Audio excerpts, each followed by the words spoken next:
welcome to the Sunday Supplement. This week's is called This Guy, and the reasons for that will become obvious if you don't already know them. So, for those who don't know, I like to start these with a quote. This week's is, "This guy has called me out a few times online and is now debating with me. Full debate will be uploaded with no edits. Bring it on." Fire emoji. So that was from some guy talking about me this week. Released Monday, 7 p.m. live on YouTube. If you don't know, just ask on the post on social media and someone will fill you in. And there's a bit more detail later on as well.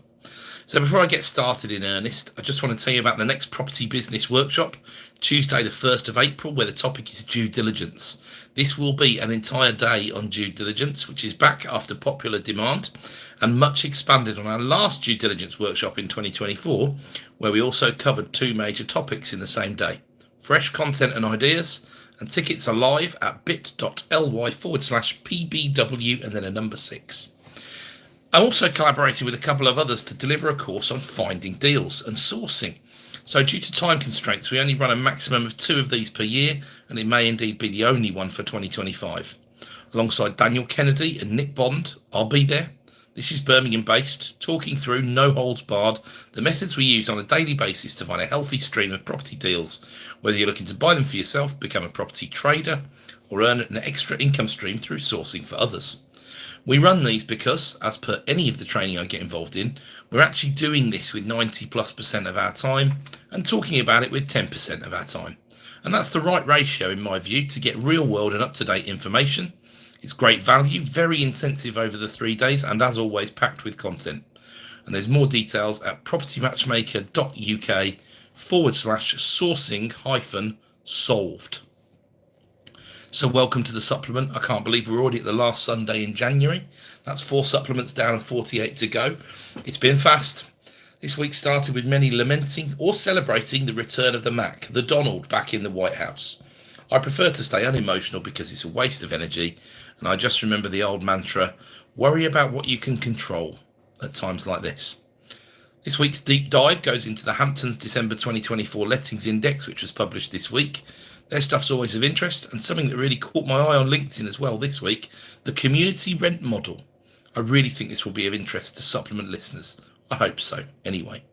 There's also a little room for some reflection on my big debate this week that the title this week refers to.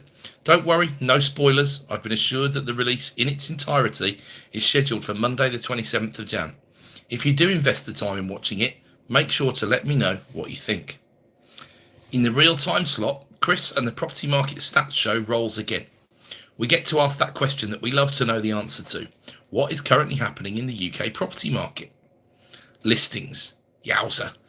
Sure, things need some time to settle down in a new year, but 33,700 listings in week 2. That's 19% higher than the same week last year, 18% higher than 2017 to 19. So, as I was saying at the end of last year, there's still plenty of stock out there. And if you're selling stuff, you need to make sure it stands out in a market like this. Similarly, gross sales are well ahead of the pack. 23,800 last week. That's 48% higher than the start of 2024 and 8.7% higher than 2017 to 19. So you can see there, 2024 obviously started pretty slowly. But if you remember how negative things were at the end of 2023, perhaps that won't be a surprise. What about the fall throughs? Well, stuck at 25.4%, which is very, very close to the 7-year average, which is just under 1 in 4 sales falling through. 17,700 net sales is again 54% up on 2024 and 60% up on year-to-date 2017 to 19. So plenty of net sales. Chris's metrics, he likes to call them net sales excluding mansions. December's final sales figure per square foot, £339 compared to £322 in December 2023. This correlates with an R, that's the correlation coefficient for the mathmos out there, of 0.92 or 92%, which is extremely strong correlation indeed. And this is correlating with sales figures at the land registry 5 months hence. Right, so we've got the sales agreed figure and then we've got 5 months later when they hit the land ridge. But 92% is an incredible correlation, makes it a very, very strong predictor. And that represents a 5.28% rise in house prices December 23 to December 24. Those of us who said 5% for 2024, yep, that's me, did a little backslapping congratulatory post on this week. A little throwback here too. Around the turn of 2020, the number was more like £270 a foot. Doesn't feel like that long ago, but from a price perspective, it certainly seems long enough. About a 23% rise since then, which feels as fair stab at a national average property market rise in the interim. Interestingly, not even kept pace with inflation, which I've discussed at some lengths several times. Now, Chris is worth a follow because he's more prolific than just this epic tome he releases weekly on the UK property market. He comes up with some great stats on a regular basis. Drop him a like, subscribe, follow, and all the rest of it. And also some kind words for his content creation. If you're in the industry and you want a ghostwriter, that's Chris's core business, so give him a shout. So we go from real time to macro, and it's that week of the month with the labour market report from the ONS and the usual qualifiers about how unreliable this data currently is. We have to discuss confidence. If you've seen the headlines, cratering would be fairly accurate in both consumer and business sectors. Then my darlings of the real-time info, the PMIs, and then we finish, as you know, with the gilts and swaps. So, the labour market. I often say the same thing, it seems. Unemployment gets all the headlines, but I prefer to look at employment. Now, there's a further qualifier this month, though. This is the November 2024 stats that have been released. Unemployment was expected by the forecasters to hit 4.4%, up from 4.3%. And it did. Wages were expected to hit 5.6%, upwards from 5.2%. They did. This is rare, 2 accurate forecasts in a row. Well, actually, there was a last-minute change to consensus, and consensus thought unemployment would instead hold at 4.3%. But when I looked a week before at the consensus, the expectation was indeed the number would hit 4.4%. So the last-minute change was wrong, but the initial thoughts were correct. Wages with or without bonus have converged, 5.6%, as one-off COVID bonuses have now worked their way all the way through the figures and are more than 12 months old, so they're not having a base effect anymore. In November 24, we also had a press release from the Resolution Foundation, who I've analysed in some detail before in the supplement. I'm not going to go into it in detail, but I will reproduce the key statements. With official data unable to provide an accurate picture of the labour market, the Foundation has created an alternative estimate of the employment rate, built up from HM revenue and customs payroll and self-employment data, as well as the latest ONS population data. Now, we know the official data is wonky because the ONS have said as much. They said it would be sorted by September 2024. I remember lamenting this about 10 months ago. And instead, of course, it still isn't fixed some months later, and there's no end in sight. So alternative measures are advised. Even the ONS themselves advise using a number of the real-time tools, such as payrolls and things like that, alongside its own figures and analysis at the moment to get a proper and clear picture. But this is no help to people like the Bank of England, who need to be able to rely on what the ONS or the OBR or whoever produces.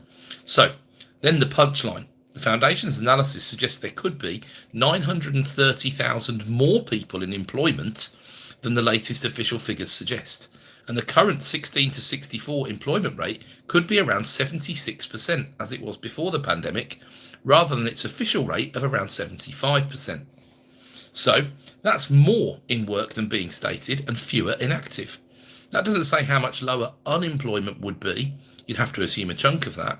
And then how much is about inactivity or not. Something has to give somewhere because this is an accounting identity. Theoretically, it all adds up to 100% somewhere. Now, the ResF wants to put pressure on the ONS to sort themselves out ASAP. And that's what they've stated in their press release. It's hard to disagree with that. So take the employment numbers with a pinch of salt, but those numbers were 74.8%, which leaves 21.6% inactive in the quarter September to November 24. This is down more than 0.5% from the post-pandemic high of 22.2. ResF would argue 75.8% or similar are employed, an extra 1%, which would take most of the found employed out of the inactivity pool, suggesting a ratio of about 80-20 inactive to unemployed that is being overstated currently by the ONS. But there'll be a report for a quieter week that goes into detail, I'm sure. Real terms pay growth was 2.5% when adjusted for CPIH, which remember is CPI including the housing element, and is higher than CPI currently by about 1%. So that's a great rate of real wage growth currently.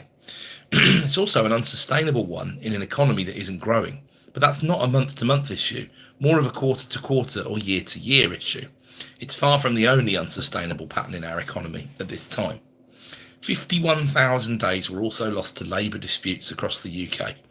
Always sickening, whatever that number is. Less than half of what it was, though, for many months during the post-COVID industrial disputes, of course.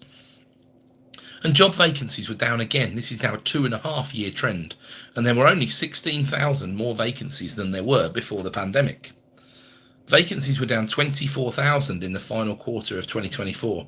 So another quarter like that, and there'll be fewer vacancies than there were before the pandemic, and the labour market really will start to look a bit looser.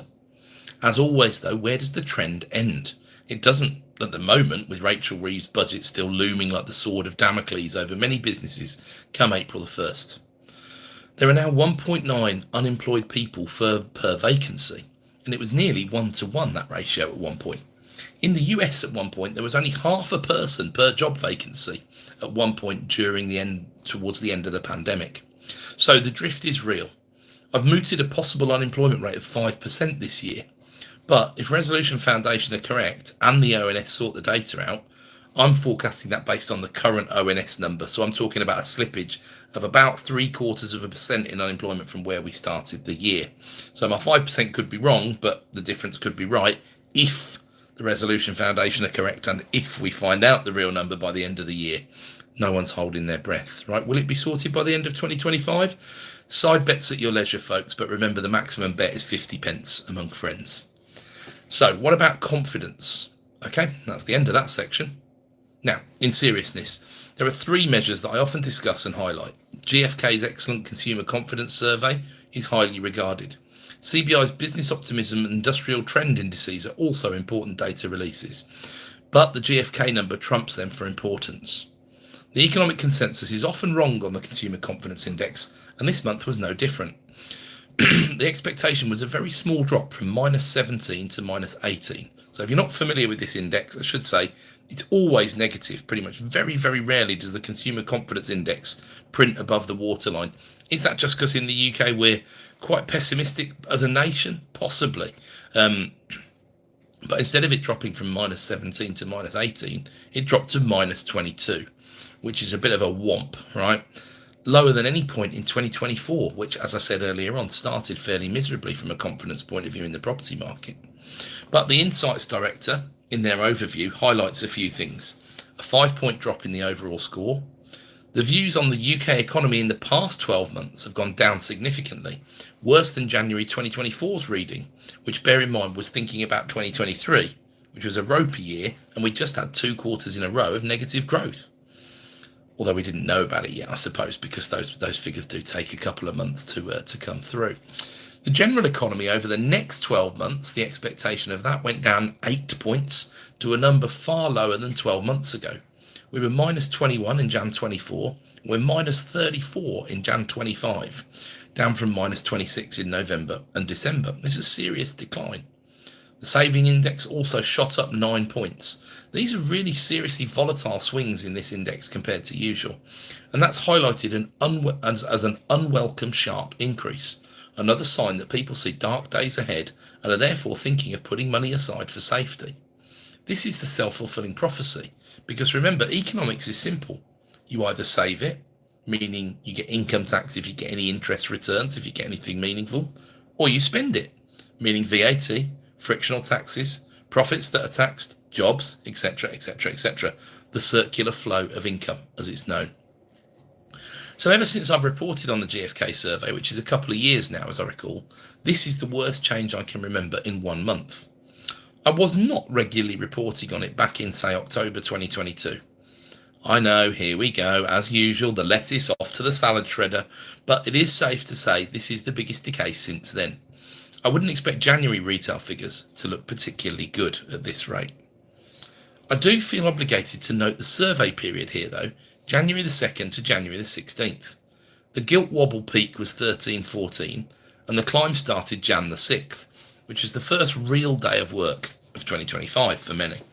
Therefore, most of that period was characterised by those negative headlines, including highest borrowing costs since 1998, etc, etc. So let's not lose the dressing room completely. If the gilt markets keep being stable and there's some good economic news, and that might just be no news is good news, then February may start a slow process of repair. Babies and bathwater and all that. So, the CBI industrial trends. They focus on manufacturing. Sentiment fell at the fastest pace for over 2 years. Output volumes fell, but less sharply than in December. Further falls in output are expected over the next 3 months, and that expectation is the fastest pace of falls in orders since the pandemic. Expectations for growth in costs are at their highest for over 2 years. Investment intentions have deteriorated markedly. Lower spends on building, plant, innovation and training. Innovation in product and process had its worst print on this survey since 2009. Uncertainty of demand, inadequate net returns and no access to internal finance were all cited. Sentiment printed -47 from -24 in October. The survey, the best way for manufacturers to communicate their intentions to the government, organised by the CBI, tells a very clear story. We aren't bluffing here, folks. This is for real. The PMIs tell us whether it's true or not. In fairness, they have already done so in the past 3 months by dropping well below 50 as the print for the manufacturing sector. Let's pretend we're in the Treasury. How can we make the best fist of it? Well, I suppose we have to say, never mind Tarquin, no one worries about manufacturing anymore. Services will sort us out. That's all I can hear, because this sure seems to me from a policy perspective, or lack of it, that this is all falling on deaf ears. Might as well become farmers. Oh no, don't forget the farmer harmer is at the top of the tree. Talking of the PMIs though, let's see the fibre of that fabric. Some good news, you hope. Well, it isn't as miserable as all of what's gone before. Let's be as non-partisan as possible. Businesses are going to moan from the high heavens about what has happened in the budget and since. They have accepted in majority their margins will be lower. No one is ever happy about that. I often make the point about surveys about intentions versus measures of action, and the latter are vastly more valuable. The PMIs are about action because they're about what the purchasing managers have done, but in real time. Whereas a consumer doesn't just wait until the next survey before they change their mind about confidence and things like that. So, what has January's action been? These are the flash numbers, the early estimates, but not often revised significantly unless something massive happens in the last week or so of the month. S&P, who collate and publish the PMIs, which are highly respected and again correlate very strongly with GDP growth a few months in advance, hence their usefulness, also have a consumer confidence index. It's never deposed GFK as the top gun, but it tells a very, very similar story to the GFK one, with some more details about debt and sentiment about jobs. Many of their metrics tell a story of worst for 10 to 18 months. Let me leave it there. But their flash PMIs are a shade better. Not for manufacturing, pretty much completely congruent with the above. But delightfully, the main headline was, business activity growth edges up in January, but job cuts continue as cost inflation hits 20-month high. Now, sickeningly, that's the most positive headline for months in the PMIs, other than in construction. But on the bright side, the composite index printed 50.9. That's a 3-month high. Services at 51.2, another 3-month high. Manufacturing's also at a 3-month high, although it printed 48.2, which is still going backwards, remember, because it's below 50. This data went on a little longer in terms of its collection period. This was collected until the 22nd of January, so it might be a little bit more reflective than a GFK index for January because of what went on in the news. Services lumber on as the economy licks its wounds. That might be a better headline. This is the resilience that might lead to 1% growth this year, as I've mentioned, with my emphatic scorn poured on the 2% OBR forecast, or the IMF's 1.8, or pick a forecaster. The 50.9 composite print sits well below the long-run average of 53.6, bear in mind, to put things into context. 25% of the way above the watermark compared to the average, or 1/4 of long-run growth. On January's flash number, even my 1% looks hopeful, which is why I've elected for a range of 0.5% to 1% GDP growth this year. Chris Williamson, the chief business economist at S&P Global Market Intelligence, is one of my favourite commentators as he cuts to the quick effectively. Here's a highlight of his thoughts. Inflation pressures reignited, pointing to stagflation alongside job cuts and concerns about business prospects. The economy is broadly flatlining. Risks as to the downside, optimism is falling. Sharp job cutting, and the Bank of England have a tough job, according to Chris. Rate cutting is needed to stimulate growth, but rising price pressures indicate that the inflation genie is by no means back in its bottle. It did make me reflect that if only someone had been talking about that for the past 4 years, that this would be the case, that might have been useful, but I can't think who that might be, apart from me. So, it's a nice turn of phrase from Chris about a poor quality situation. Right, if that lot hasn't cheered you up, and remember, get your kicks elsewhere. This is the supplement. It's designed to tell the truth without agenda or pause. Then this won't either. But we need to keep our weekly monitoring of the gilts and swaps market alive to get an idea of mortgage rates and our future as borrowers. We opened the week on the 5-year gilt at 4.378% yield and closed at 4.353. I did say I love boring weeks where the yield decays by 0.03%, and I nearly got my wish as we lost 0.025% from the 5-year gilt yields. The market tested below 4.3 early on Friday, and then it rebounded to finish about 4.35, and that trading range for the whole week was 4.43 to 4.296. That's pretty tight, 13 bips, and the interpretation would be the confidence figures are not enough alone to force rates lower or mean more rate cuts. The PMIs were received as economy's doing okay in the circumstances, according to the market. We're not near a recession just yet. The 5-year swaps closed Thursday at 3.993. Hooray! Meaning that 6% is once again our best guess cost of 5-year limited company mortgage debt, no fee. The gilt closed Thursday with a yield very close to Friday's close, so that looks about right, and the right side of the psychological 4% barrier as well. Not bad for a month that started with people calling for Bank of England interventions and the Chancellor's resignation. PTSD, that's post-trust stress disorder, by the way, still seems rife in the media and financial press and the bond markets, for that matter. So, the right side of 4% and a down week in the bond markets. Let's take it and let's get deep diving. Firstly, Hamptons. As so often, they produced a decent quality report, but they really didn't control the narrative from this one effectively, in my opinion. What did the press want? Well, blood, as usual, from the landlords. Hamptons also clickbaited the whole thing by giving absolute figures, of course, just like house prices higher than ever, rather than my more favoured, eggs are more expensive than ever, etc., etc. Under 45s now pay 56.2 billion in rent. Good, bad, indifferent? Well, context, as always, is everything. Here's the real story from their report. Unusually, in the actual report, they lead with it themselves.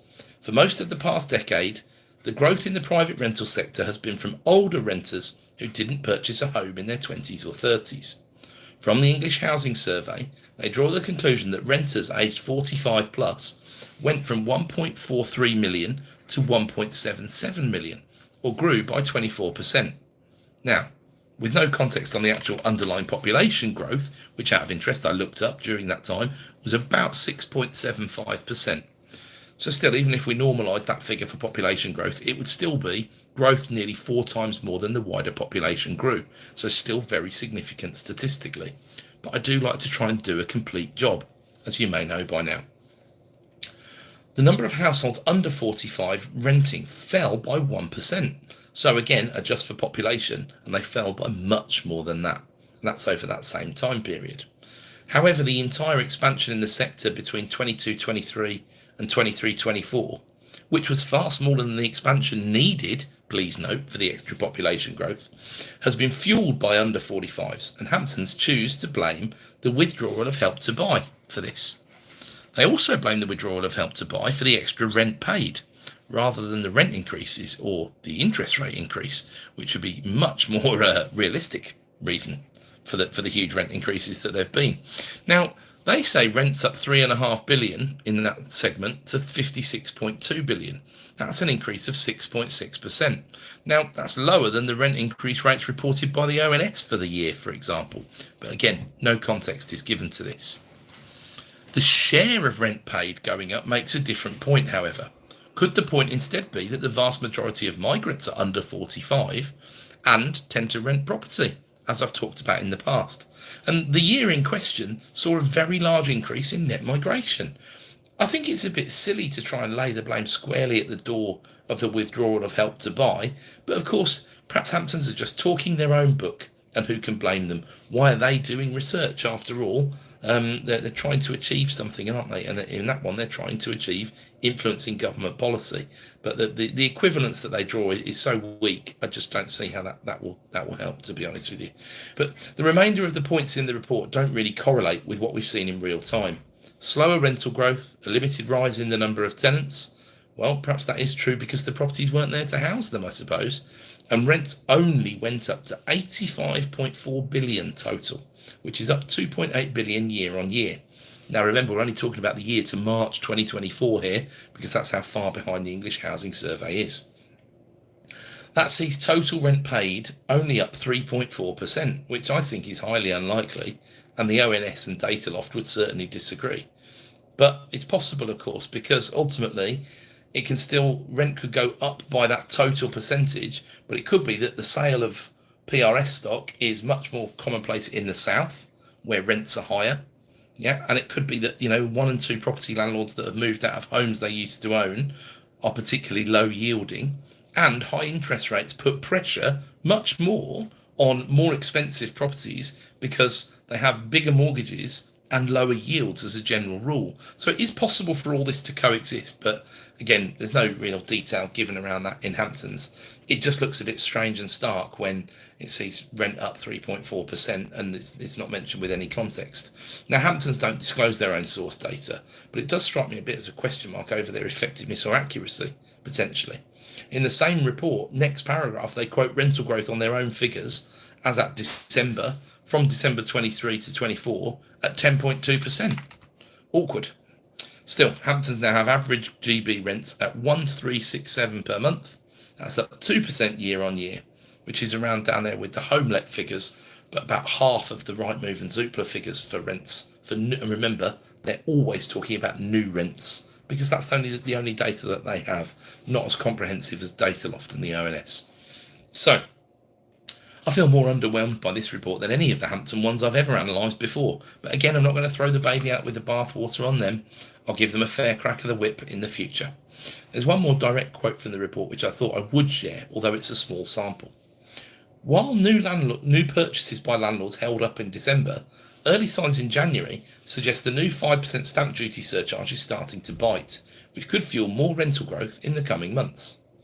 Now, the basics of economics suggest fewer rentals or fewer second homes generally will be acquired than they otherwise would have been at 3% additional stamp. We're certainly offering lower as a group, that much is for sure, and just by definition, if you're going to offer lower, you're going to do fewer deals, with all else being equal. Okay, enough of Hamptons and onto the community rent model. Now, this is the brainchild of Darren Rodwell, 10 years as leader of Barking and Dagenham Council. A Labour councillor, don't hold that against him as a first point of order, please. Entrepreneurial at school, in a way that many a good story is told, costing the school tuck shop by flogging his own wares out of his bag. I like him already. More impressive is delivering the most social housing starts in London. He truly understands the problem, and that in itself is a wonderful thing to see. He talks of public sector versus private ingenuity. Again, the only way to solve problems at the governmental level. His community rent model sees 6 levels of rent, from council equivalent rent or 50% of market rent inside the LHA, to 65% of market, which is the London Mayor's living rent, then 80% of the market rent.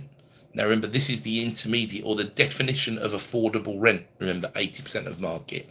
Then 100% of market. Then shared ownership, or the right to invest, as he prefers to call it.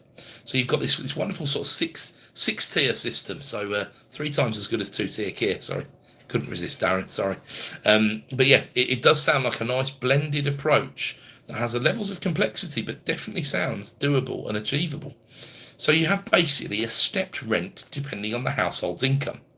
So let's try and pull it apart to start with, because we need a bit of scrutiny. So firstly, you'd think the cliff edges might well act as a disincentive. Of course, if you earn over £100,000 a year, that also has disincentives, and some people react to those disincentives by going part-time. It isn't a reason to change things necessarily, although phasing things in might be a better option than a stark hike. That's what happens with child benefit, for example, these days, phased in between 60 and 80k of household, or phased out, more accurately, clawed back between 60 and 80k. It's a slow and gradual clawback rather than a sudden, oh right, we're going from 65% of rent to 80% of rent if I do this. If the choice is stark and it leaves you worse off as a household, what choice are you going to have as someone who's trying to break your way through the glass ceiling? So the transition between rents in Darren's model unfortunately isn't clear in what's been made available online. And Darren, if you do listen to this, I'd love you to publish a paper or even come and talk to me at length on it. Love us to do a Zoom call and broadcast it on the channel. I think it would be fabulous. So credentials, other than the most social housing starts, which is impressive anyway, the delivery of 20% of London's social affordable housing since lockdown in one borough, like Barking and Dagenham. Remember, there are 33 or 32 plus the City of London. So that's some serious outperformance there. 3% delivers 20, seriously impressive. So Darren stepped down in 2024 from Barking and Dagenham from leading the council, and was then torpedoed from being a parliamentary candidate, which seems to me like an utter tragedy. And there's many ways you could go with thoughts around that. Someone who actively knew and framed the problem correctly and was delivering. Wasn't he needed at a national scale? He talks data. And that's why I like him, right? A recent LinkedIn post talks of the data on the Barking and Dagenham Council waiting list. Families on the list earning between £20,000 and £60,000. Traditional council stock is for families earning around £18,000. So that created a gap, of course. Earning more but can't afford private rent, the missing middle. His approach caps rents at 40% of household income, well above what the ONS deem affordable, of course. But the metric that many agents use, and certainly in London, over 40% is absolutely commonplace. Long-term public and private investment. Mixed incomes, key workers finding homes to match their needs and aspirations. Correlating them to income in socially held stock is an excellent idea. Affordable, flexible, inclusive, removing stigma, which is huge, and working for all. Opportunity, resilience and fairness. Now, you can hear the Labour mantra in some of that, but look at the benefits of mixing in some entrepreneurial spirit and some private-public cooperation. The results that Darren achieved, no doubt aided by a great team, are really not to be sniffed at, and it finds me somewhere between disappointed and appalled that Darren was not pushed forward with vim and vigour at the softest Labour Party election of nearly all time in July 2024. Darren, I'm delighted to say, already subscribes to the supplement on LinkedIn. That's a pure fluke. I was going to write about this anyway, Darren. But if you do read this, as I've said, or if you listen to this, I'd love to have a chat with you and broadcast it to people on my YouTube and help to get the message out there a little more. So, a workable, flexible, modern approach to seriously improving communities, people's lives, and the dependency, or lack thereof, on the state, and helping people and councils build more desperately needed social homes. Labour at the parliamentary level, I hope you're listening to Darren, even though he didn't make the cut or his face didn't fit or whatever the reasoning was. So, as we draw towards a close, folks, just a few bits of reflection around what I invested about 4 hours in this week, debating Samuel Leeds. Bear in mind that includes travel time, folks, don't worry, it's not a feature-length film. I created a situation with probably my biggest bait post ever on social media before Christmas, when I saw Samuel was verbally offering out all comers. I like a challenge, so I stepped up and wrote a nice fat verbal check saying I was going to take him apart or similar. Strong chat. Samuel, if you don't know, has form for punching people in the face. Don't worry, it is the Marquis of Queensberry rules, of course. He's had a few boxing matches, so I thought I'd better watch my step. But this section is probably best done in the form of an FAQ, I think. First of all, why did I do it? Because life has taught me, if you want to try and do something or change something, you need to step up and try and do it. I thought he might listen and reflect, and I thought some of his followers might too. And that, for me, was worth it. What exactly did we debate? Well, that's under embargo at the moment, but you'll find out on Monday, 27th, YouTube on Samuel's channel, and I'll also be posting it on Propenomix later down the line as well. Did I win? Well, that's an interesting one. I think from every debate I've ever listened to, that's probably in the eye of the beholder. I sure had some interesting private messages before, during and after, and I don't suppose those are going to stop particularly quickly. Did I change my mind about Samuel? That's a good question that a couple of people have asked now. In honesty, and Samuel has admitted he didn't know that much about me beforehand, although he did have a data capture and a phone interview carried out on his behalf. I realised I didn't really know that much about him beforehand, and as time went on, I did feel I could have been better prepared.